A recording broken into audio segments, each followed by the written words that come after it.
할렐루야. 하나님의 크신 은혜와 평강이 오늘도 하나님을 사랑하고 경외하며 기쁨으로 예배하는 성도들에게 함께 하시기를 축원합니다. 은혜의 주일 우리가 오늘 맞았습니다. 얼마나 감사한지 모릅니다. 우리가 신앙생활을 하면서 제1 가치로 가져야 할 것들이 많이 있습니다. 그 중에도 가장 중요한 것은 주일 신앙을 견고히 하는 것입니다.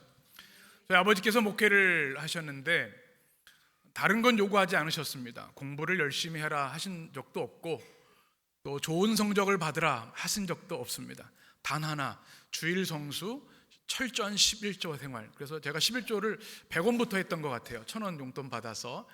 이 두 가지는 타협할 수 없는 진리였는데 지금 돌아보면 그 가르침이 얼마나 감사한지 모릅니다.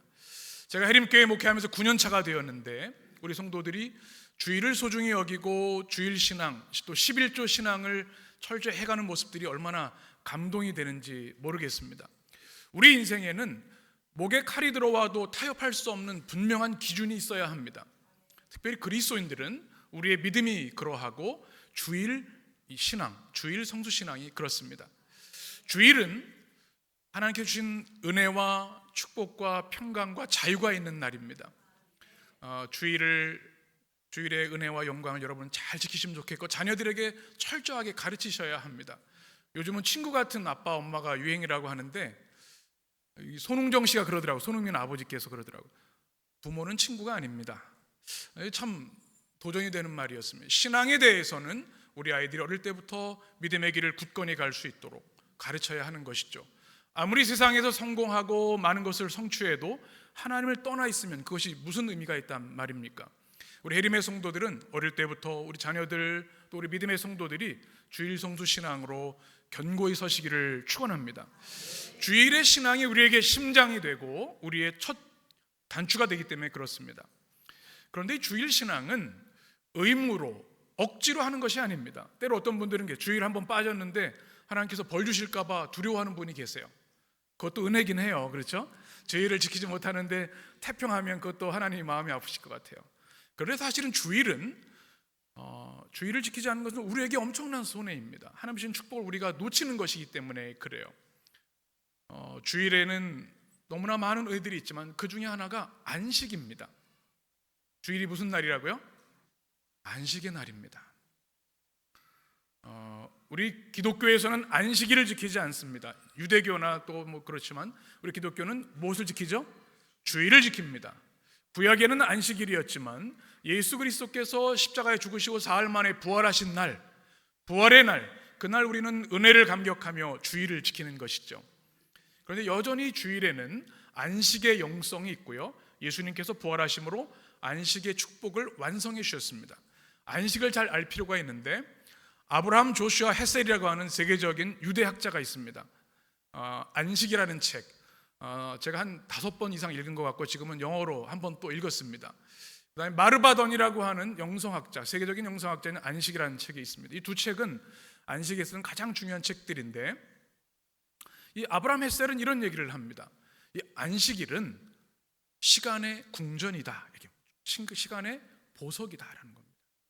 그리고 안식일을 기다릴 때 어떻게 기다려야 되냐면 여왕을 맞이하듯 퀸을 환영하는 것처럼 또 신부를 맞이하는 것처럼. 감동이 없으시네요, 여러분. 여왕 만나보신다고 해서 신부를 맞을 때 가슴이 설레시죠? 여러분 어젯밤에 막 주일이 기다려져서 잠이 안 오고 막 가슴 설레고 그러지 않으셨어요? 그렇게 되시길 축원합니다. 네. 신부가 이제 오는 거예요. 그러면 이 신랑이 얼마나 설레고 잠을 잘 수가 있어요. 시간 손꼽아 기다리는 겁니다.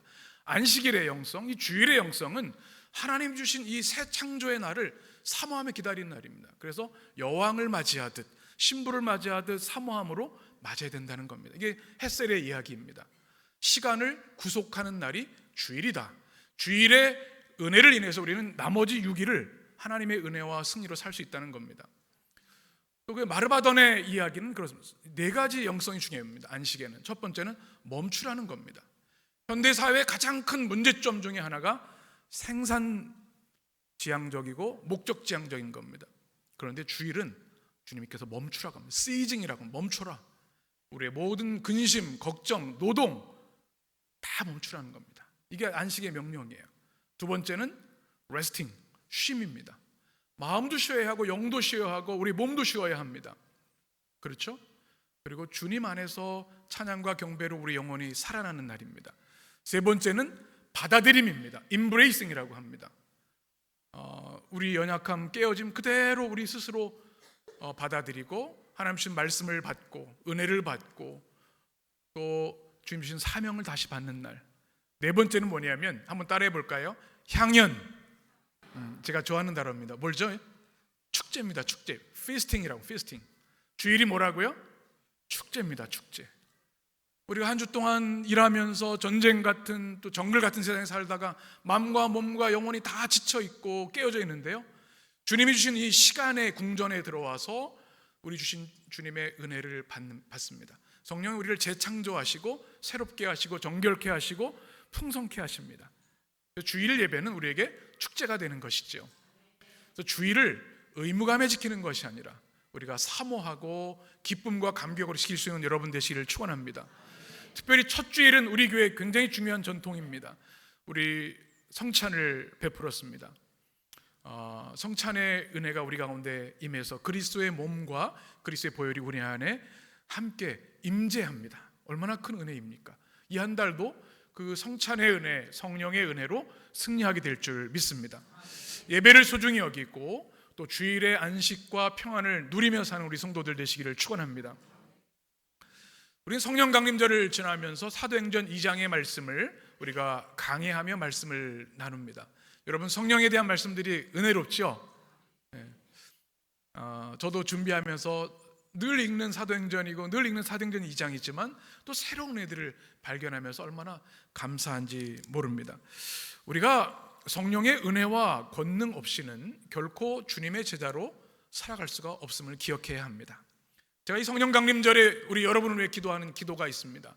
우리 해림교회 성도들을 위해서. 첫 번째는 하나님, 우리 성도들이 성령을 아는 지식으로 충만케 하옵소서.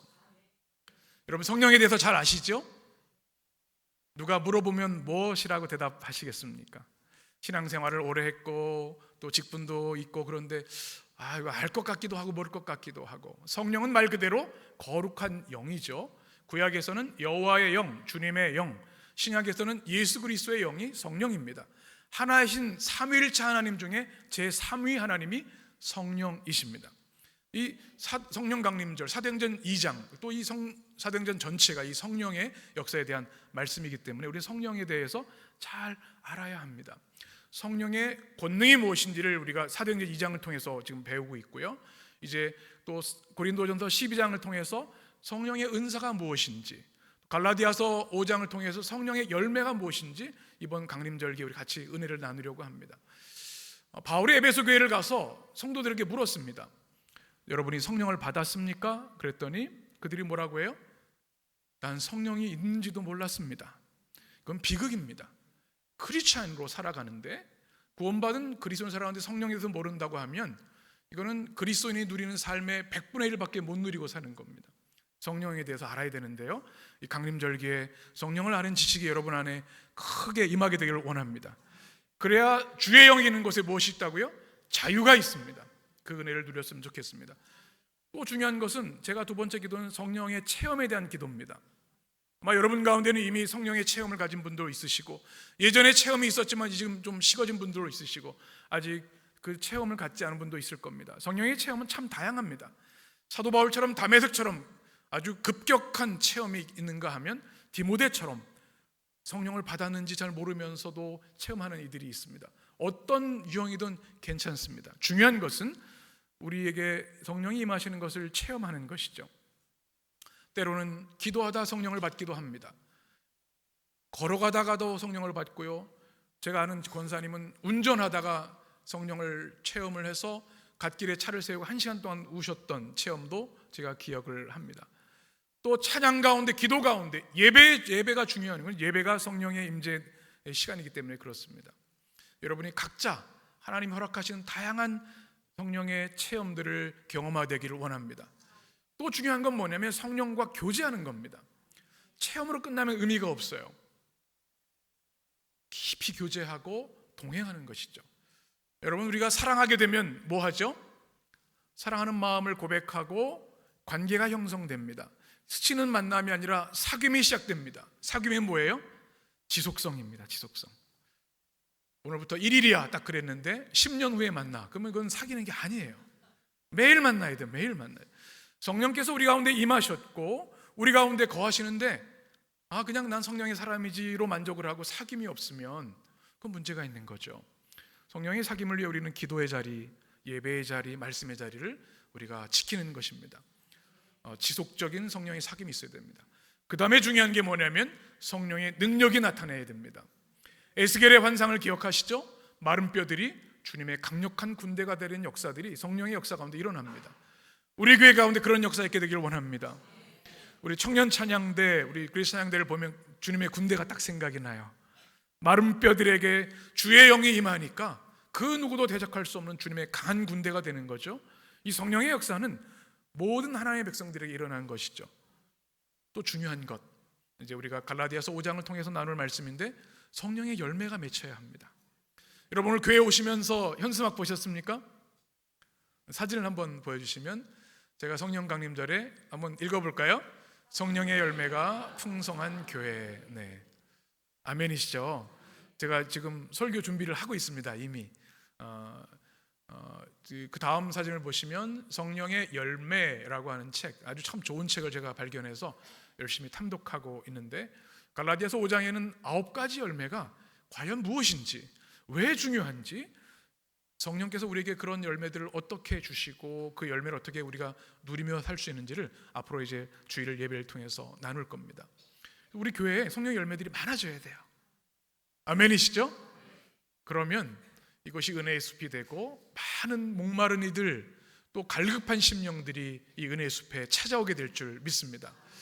이 성령 강림절을 통해서 올해 여러분 이 성령에 대한 아는 지식이 많아지고 체험과 또 깊은 교제, 성령의 능력과 또 성령의 열매를 맺는 여러분 되시기를 축원합니다.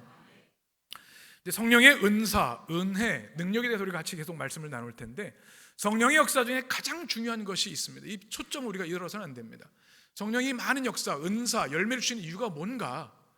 사도행전 2장의 이 놀라운 성령의 역사가 지향하는 게 뭘까요? 우리의 어떤 신령한 체험, 물론 중요하지만 그것이 핵심이 아닙니다. 성령의 역사의 핵심은 예수 그리스도이십니다. 복음이라는 거죠. 성령의 역사의 중심은 복음의 역사인 것을 우리는 기억해야 합니다. 이 베드로의 설교를 우리가 중요하게 여기는 것은 그의 설교가 복음이 무엇인지, 예수 그리스도가 누구이신지, 성령께서 어떻게 마가다락방에 임하셔서 그들이 배우지도 않은 외국어, 방언으로 말을 하게 되었는지, 강한 바람, 또 불같은 성령의 역사가 도대체 무슨 의미인지를 설명할 때 그 중심에 뭐가 있어요? 예수 그리스도가 있는 겁니다. 왜 성령 강림의 역사가 일어났습니까? 요엘서 2장의 예언이 성취된 거라고 말씀을 드렸죠. 꿈과 환상과 예언을 주셨습니다. 그리고 지난주 나눈 말씀 시편 16편의 말씀 핵심 메시지가 뭐였습니까? 여러분들이 죽인 예수 그리스도가 어떻게 됐다고요? 부활하셨는데 그 부활의 주님을 1000년 전에 다윗이 이미 시편 16편을 통해서 예언했습니다. 마가다락방의 성령의 역사가 그냥 우발적으로 일어나는 사건이 아니라 말씀의 성취라고 하는 것, 그리스도의 부활, 이것이 성령의 핵심 메시지라는 것을 우리에게 말씀해주고 있는 겁니다. 주님이 어떻게 하셨어요? 죽으셨죠? 그런데 사망의 덫에 두지 않으시고 어떻게 해요? 풀어 살리셨다. 이것은 바로 그리스도를 믿는 우리 모두에게 동일한 은혜를 주시는 겁니다. 우리는 죄의 결과인 죽음을 피할 길이 없습니다. 덫에 잡히면 토끼가 잡힌 덫에 잡힌 것처럼 빠져나갈 방법이 없어요. 그 누구도, 그 어떤 권력자도, 지식자도. 그러나 예수 그리스도께서 그 덫에서 해방되시고 구원되셨기 때문에 그를 믿는 우리 모두에게도 사망의 덫에서, 그리고 우리를 억압하는 모든 고통으로부터 자유케 하시는 줄 믿습니다. 이것이 지난주의 말씀이었습니다. 그리고 오늘은 이 성령에 대해서 말씀하시고 역사하신 예수 그리스도가 우리에게 어떤 은혜를 주셨는지를 주시는 말씀입니다. 오늘 베드로의 첫 번째 메시지는 한번 같이 읽겠습니다. 하나님께서 높여주셨습니다. 33절 같이 읽겠습니다. 하나님이 오른손으로 예수를 높이심에 그가 약속하신 성령을 아버지께 받아서 너희가 보고 듣는 이것을 부어 주셨느니라. 아멘. 오늘 말씀의 주어가 누굽니까?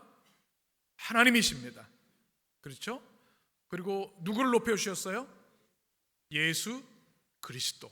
우리가 사도 베드로의 설교에 나왔던 나사렛 예수, 가장 가난하고 무학자였고 무경력자였던 보잘것없는 나사렛의 한 청년,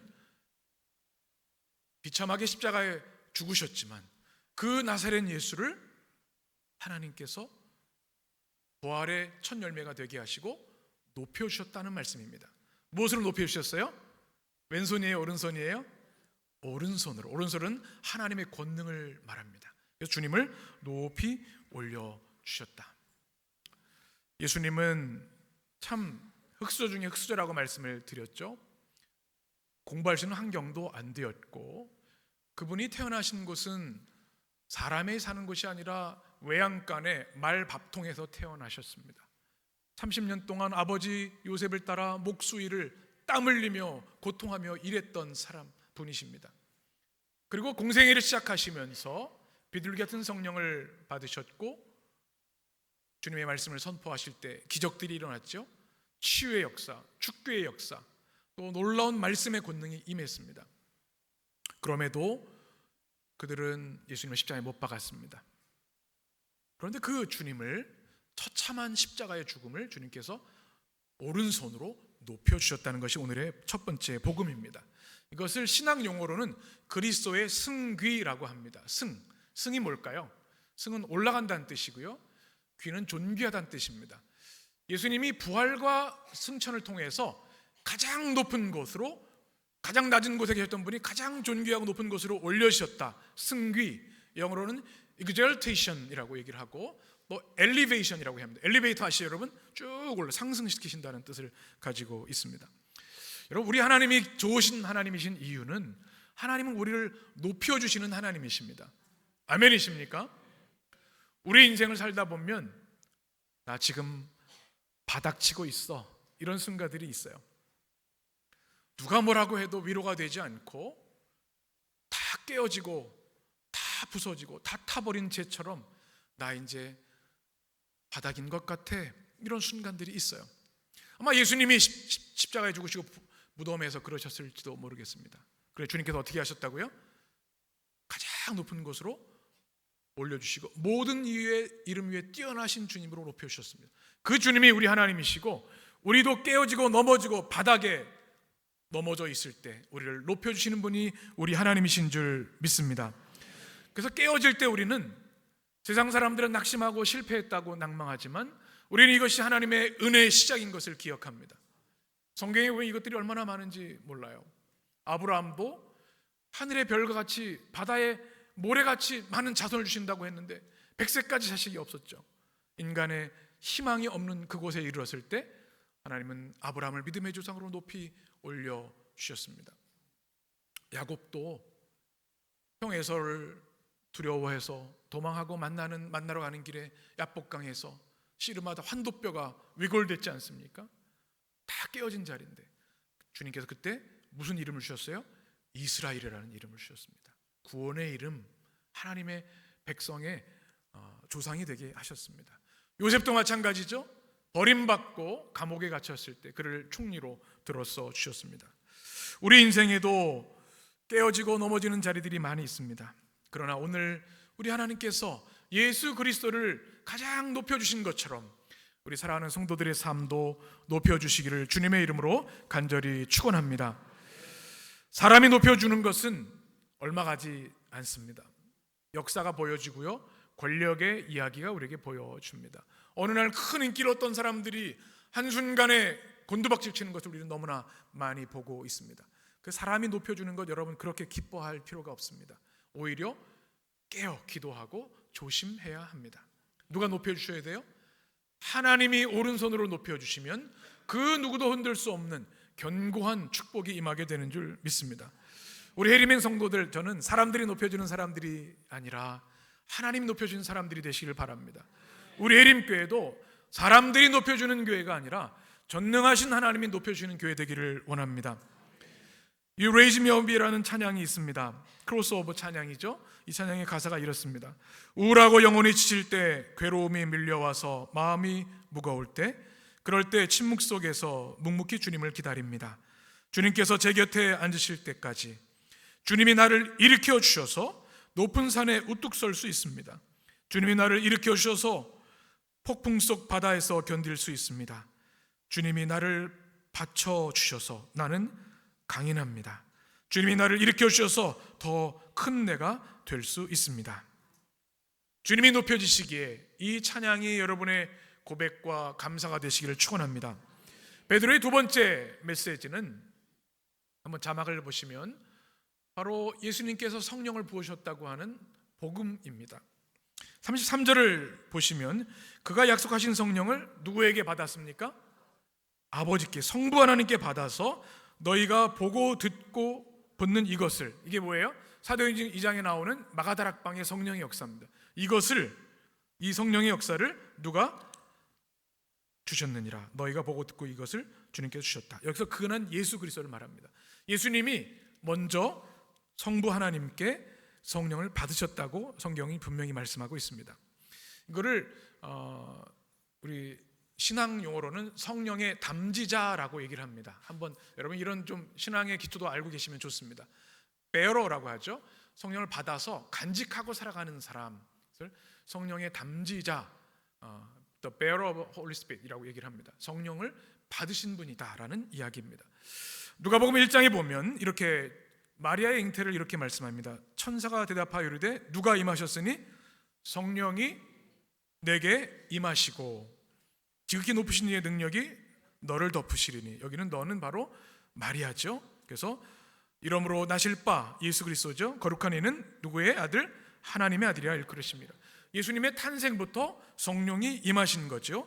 마가복음 1장 11절에 보면 그때 예수께서 갈릴리 나사렛으로부터 와서 요단강에서 요한에게 세례를 받으시고 10절 같이 곧 물에서 올라오실새 하늘이 갈라짐과 성령이 비둘기같이 자기에게 내려오심을 보시더니 하늘로부터 소리가 나기를 너는 내 사랑하는 아들이라 내가 너를 기뻐하노라 하시니라. 아멘.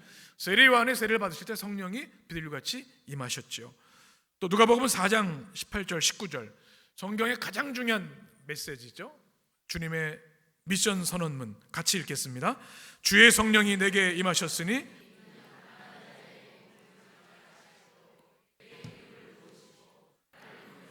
포로된 자에게 자유를, 눈먼 자에게 다시 보게 함을 전파하며 눌린 자를 자유롭게 하고 주의 은혜의 해를 전파하게 하려 하심이라 하였더라. 아멘. 이사야 61장의 말씀을 주님의 사명 선언문으로 선포하셨죠. 주의 성령이 내게 임하셨으니 무슨 해예요? 은혜해, 희년. 나중에 기회가 되면 다음 또 설교를 성경 설명을 드리겠습니다. 해방과 자유의 복음, 성령의 임재로 주님이 행하셨는데요. 주님이 받으신 이 성령을 이제는 우리에게 부어 주시는 것이죠. 사도행전 1장 4절을 같이 읽겠습니다. 사도와 함께 모이사 그들에게 분부하여 이르시되 예루살렘을 떠나지 말고 내게서 들은 바 아버지께서 약속하신 것을 기다리라.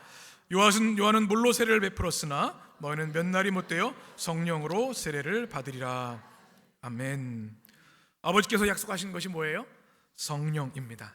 그래서 주님은 성령의 담지자이시고 성령의 수요자이십니다. 우리에게 주시는 분입니다. 요한복음 16장 7절에 보면 이런 말씀이 있습니다. 그러나 내가 너에게 실상을 말하노니 내가 떠나가는 것이, 여기서 내가는 예수님이죠. 육신의 몸으로 떠나신다는 겁니다. 너에게 유익이라. 주님의 몸이 떠나는 것이. 내가 떠나지 않으면 무엇이?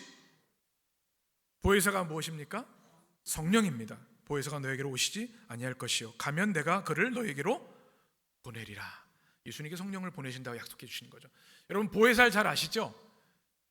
때로 이단이나 잘못된 거짓 종교를 보면 자신이 보혜사라고 주장하는 분들이 있는데요. 이 보혜사는 성령을 말하는 것이고 뜻은 보자가 보존할 보자입니다. 그리고 은혜해자 스승사자. 그러니까 우리를 보호하시고 지키시는 은혜를 베푸시는 스승님. 이게 우리 한자로 번역한 게 보혜사예요. 그런데 성경의 언어는 파라클레토스라고 하는 단어입니다. 이 단어가 뭐냐면 파라라는 것이 옆에입니다. 우리가 파라, 우리가 패러블, 비유할 때 옆에 뭔가 어려운 거를 설명 옆에 놓는 거죠. 파라클레토스는 말하다는 뜻입니다. 우리 구약에는 나함이라고 하는 위로란 뜻이 같은 뜻인데, 죽어가는 영혼이 죽어가는 사람 곁에 오셔서 말씀해 주시고 위로해 주시고 우리를 붙잡아 준다는 뜻을 가지고 있는 파라클레토스입니다. 보혜사는 뭐예요? 우리의 변호사이고 우리의 변호자이고 우리를 도우시는 분이고 우리 치료자라는 뜻을 가지고 있습니다. 이게 예수님께서 우리에게 성령을 보내주신 이유입니다. 육신의 몸을 입으신 예수님은 어쩔 수 없이 시대의 아들이셨습니다. 시간과 역사와 공간의 제약을 받을 수밖에 없습니다. 몇 명 만나실 수가 없어요. 그런데 주님이 부활승천하시고 우리에게 성령을 부으셔서 보혜사가 임하심으로 시간과 공간과 역사와 차원을 초월하셔서 우리와 함께 하십니다. 아멘이시죠? 지금 해림교회 예배 가운데 임재하시고 저 미국 시카고의 예배도 임재하실 수 있는 것이죠. 베드로에게도 임하셨고 마가다락방에도 임하셨고 우리 속회 모임 가운데도 성령이 임하시는 겁니다. 그래서 주님이 이 보혜사 성령을 우리에게 보내주신 거죠. 귀한 것은 여러분, 이 보혜사 성령이 지금 우리와 함께 하신다는 것, 우리 안에 계신다고 하는 것. 만약에 우리가 모른다면 우리가 둔감해서 모르는 겁니다. 여러분, 개인 변호사 다 있으시죠? 없으세요? 제가 미국에서 목회할 때 보면 다 개인 변호사들이 있어요. 변호사가 중요합니다. 변호사가 유능한 변호사가 있어야 됩니다. 그런데 사람의 변호는요, 한계가 있습니다. 그런데 성령께서 파라클레토스, 보혜사 성령께서 우리의 변호사가 되시면 그 누구도 우리를 해하거나 넘어뜨릴 수 없습니다. 아멘이십니까? 끊임없이 사단이 우른 사자와 같이 우리를 공격하고 넘어뜨리려 합니다. 죄가, 죽음이, 사단의 권세가 우리를 공격합니다. 그런데 보혜사 성령께서 우리를 변호해 주십니다. 하나님의 자녀로 구별된 이들이기 때문에 지켜주시고 보호하시고 감동으로 우리를 인도해 주십니다. 그러니 얼마나 감사한 일입니까? 이 성령을 우리 예수님께서 부활 승천하시고 우리에게 부어 주시는 겁니다. 뿐만 아니라 로마서 8장에 보면 이렇게 말씀하십니다. 같이 읽겠습니다. 이와 같이 성령도 우리의 연약함을 도우시나니 우리는 마땅히 기도할 바를 알지 못하나 오직 성령이 말할 수 없는 탄식으로 우리를 위하여 친히 간구하시는이니라. 아멘. 성령께서 우리를 위해서 기도해 주신다고 말씀합니다. 말할 수 없는 탄식으로. 여러분, 기도하기 힘드실 때가 있으시죠? 불편한 관계가 있으면 기도가 잘 안 될 수가 있어요. 그리고 사단이 우리의 믿음을 흔들어 놓으면 또 믿음의 삶, 예배의 삶, 주일의 삶, 성령의 삶을 사는 것을 방해할 때 우리가 기도할 마음을 빼앗아가는 경우가 있어요. 그럴 때 더 우리는 기도와 예배 자리로 나가야 되는데요, 이때 필요한 것이 있습니다. 중보기도입니다. 중보기도. 여러분, 기도에도 은행이 있는 것을 아십니까? 여러분 다 무슨 농협도 있고 국민은행도 있으시죠? 네, 여러분, 기도의 은행이 있는데 기도의 은행에 잔고가 없으면 불안합니다. 여러분, 기도 은행에 잔고가 얼마나 있으신가요? 그 통장의 잔고를 보면서 흐뭇해하기도 하시고, 이거 월급 날 지나는데 다 없어졌네, 실망하시는 분도 계실 수 있는데, 우리가 더 안타까워할 것은 기도가 쌓이지 않은 것이죠. 저는 참 부족하고 연약하지만 많은 분들이 기도해 주셔서 지금도 기쁨으로 주님의 일을 감당합니다. 우리 부모님, 또 우리 처가, 또 우리 성도들, 우리 가족들이, 우리 성도들이, 또 제가 거쳐온 우리 교회 성도들이 지금도 기억하며 기도해주고 계시는데요, 얼마나 뿌듯하고 든든한지 몰라요. 부자같이 보이시죠? 예, 기도 통장에 돈이 많은 겁니다. 기도가 많은 거예요. 여러분 기도 부탁을 많이 하시고 또 많이 위해서 기도해 주시기 바랍니다. 중보 기도에는 능력이 있습니다. 응답이 있습니다. 그런데 성령께서, 전능하신 성령께서 우리를 위해 말할 수 없는 탄식으로 기도하신다는 사실을 여러분 아십니까? 얼마나 큰 위로가 되는지요. 성령의 위로, 성령의 기도를 잊지 마시기를 축원합니다. 담대하시기 바랍니다. 뿐만 아니라 오늘 성경에 보니까 로마서 8장은 우리 연약함을 도우신다고 말씀했습니다. 우리는 연약합니다. 참 보잘것없습니다. 제가 작년에 운동하다 다쳐서 수술을 해보니까 제 소원 중에 하나가 혼자 머리 감는 거였습니다. 지금 소원 성취했습니다. 혼자 머리 감을 수 있어요. 두 발로 걸어서 다니는 거, 목발 없이 서서 설교하는 거, 기도 응답을 받았습니다. 참 연약해요. 조금만 다쳐도 머리 감는 것도 어려워요. 여러분, 이 어깨 감면요, 이게 등을 긁을 수가 없어요. 등 긁는 것도 얼마나 큰 축복인지 몰라요. 참 연약해요. 깨어지기 쉬운 사람들이에요. 제가 캐나다에 있는 교회에서 청빙을 받아서 목회를 하러 간 적이 있습니다. 거기 가면 피어슨 국제공학인이 딱 도착을 했어요. 그런데 걱정이 되는 겁니다. 제가 미국 생활을 하긴 했지만 그래도 이거 여기서 어떻게 살아야 되는지, 지리도 모르고 아이들 학교는 어떻게 등록시켜야 되는지, 또 면허는 어떻게 되는지, 뭐 어떻게 할지 답답하고 걱정이 많아요. 그런데 교회 목사님하고 우리 장로님, 권사님들이 나오셔서 풍선하고 꽃다발 들고 공항에서 맞아주시더라고요. 저희 가족 4명을. 마음이 확 늘, 아이고 이제 살았다. 이민국 지나갈 때 얼마나 공파가 되는지, 참 인상이 왜 이렇게 안 좋은지 걱정이 되는데, 성도들의 모습을 보니까 마음이 푸근해졌어요. 아, 나를 돕는 분들을 주님이 보내주셨구나. 그리고 사택을 딱 갔더니 아파트에 뭐가 있어요? 숟가락도 아무것도 없잖아요. 다 그냥 가방, 이빈 가방 가지고 왔으니까.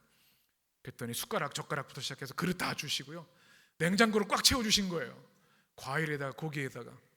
그래서 이제 걱정 안 해도 되겠다, 그런 마음의 평안을 얻은 적이 있습니다. 그리고 그 다음날 토론토에 있는 제일 맛있는 식당, 닭 한 마리 식당에서 장로님들이 밥을 사주셨는데 그 식탁을 잊을 수가 없어요. 걱정할 필요가 없었구나. 여러분, 누군가 이렇게 어려울 때 도와주는 것만 해도 힘이 되는데, 전능하신 성령께서, 무소부재하신 성령께서, 진리와 권능의 성령께서 우리와 함께 우리 안에 내주하시고 동행하시고 우리의 약함을 도와주시는데 우리가 두려울 것이 무엇이 있겠습니까? 성령께서 여러분의 모든 근심 걱정을 몰아내 주시기를 축원합니다. 성령의 담대함이 있게 되기를 원합니다. 오늘 우리가 찬양했던 성령이 오셨네 찬양 가사가 이렇습니다. 허무한 시절 지날 때, 깊은 한숨 내쉴 때 그런 풍경 보시며 탄식하는 분 있네. 그와 같이 너희를 버려두지 않으리. 내가 너희와 영원히 함께 하리라. 여기서는 부모가 없는 고아를 말하는 게 아닙니다. 우리 모든 인류가 인생이 고아입니다. 영원한 하나님 아버지로부터 떠나왔기 때문에. 억눌린 자, 갇힌 자, 자유함이 없는 자, 피난처가 되시는 성령님 계시네. 주의 영이 계신 곳에 참 자유가 있다네. 진리의 영이신 성령이 오셨네. 성령이 오셨네. 성령이 오셨네. 내 주에 보내신 성령이 오셨네. 우리 인생 가운데 친히 찾아오셔서 그 나라 꿈꾸게 하시네. 아멘. 이 성령이 우리에게 오셨습니다. 아멘이시죠? 누가 보내주셨어요? 우리 주님 예수 그리스도께서 아버지 성부 하나님을 통해 받으셔서 우리에게 성령을 보내주시고 부어주셨습니다. 이 부어주셨다는 말은 우리 장대비를 말합니다. 쏟아 부어주시는 겁니다.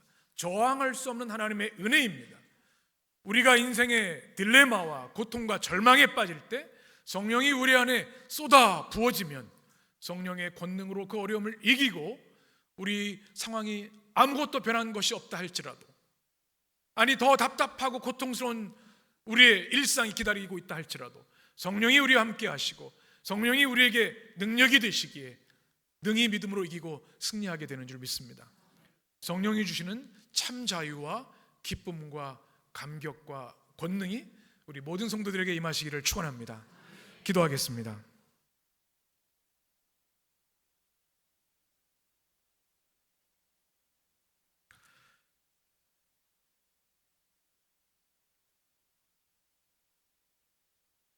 살아계신 주님, 오늘도 그리스도의 영으로 우리 예배 가운데 임재하시고 우리 예배 자리에 거니시며 예수 그리스도를 나의 주님으로 하나님으로 고백하는 이들 머리 위에 성령으로 안수하며 축복하시는 주님을 찬양합니다.